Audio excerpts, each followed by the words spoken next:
We're now on page 18 of your working file, the subject of skewing. Now, as I said in the previous lesson, when you select an object, click again, you get the 4 rotation handles, but you also have these side handles, which we call skew handles. And really what they do is they allow you to literally skew. So imagine the bottom of the piece of text is fixed. When I click on the top skew handle and I move to the right, as you can see, the bottom is fixed and I'm able to lean to the left or to the right, and we call that skewing. Now if I hold my finger on control, in that same way we saw with rotation, 15-degree increments, which can make it easy. Now the thing is that whenever you work with text a lot, some text doesn't have italics available. If I click, for example, italicize there, it very much looks like a skew, doesn't it? I'll quickly undo that. You may find that you want more skew, and that's why you'll use it, or more of the sense of italicizing. So again, simply click. If you hold your finger on control, well, you know that's 2 clicks there, about 30-degree skew, and that way I know I'll apply that to similar text. Control Z, Control Z.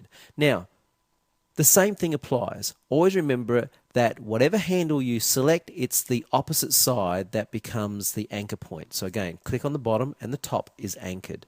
So click on the side, and of course the opposite side is anchored. Okay. Now you can create some really great effects. For example, let's say I were to skew that to the right just a little. Now, plus on my keyboard, or Control C and Control V for copying, we learnt that earlier. And I'll click, because I just created a duplicate, pull that down like that, and that's an effect you oftentimes see today. It's kind of a cool effect. Click on, say, a light color grey, and it's kind of a shadow effect. Click on black, and again, it's quite a cool type of effect, and we'll look more at those sorts of effects as we move along. Now, one more thing I want to show you quickly is the Alt key. The Alt key is kind of weird. Now, I'm just quickly going to show you what it does. Finger on Alt. Sorry, I'll click again, skew handles. Finger on Alt.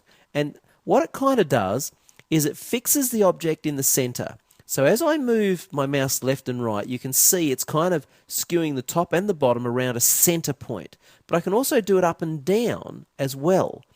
Well, if nothing else, it's certainly a lot of fun.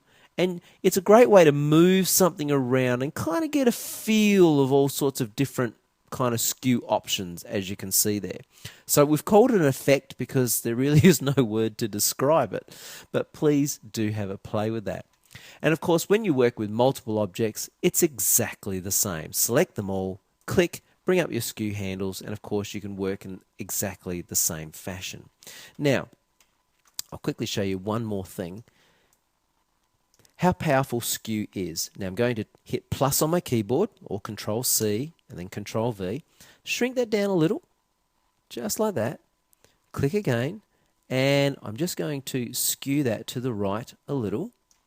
Select it again, and what does that look like? Does that look like an open folder? Now how easy was that? We just simply worked with a square, or a rectangle if you want to call it that, and we've created that folder effect that you oftentimes see in Windows. So go ahead, have a play with skew, create the folder you've just seen, and we'll move on to the next lesson.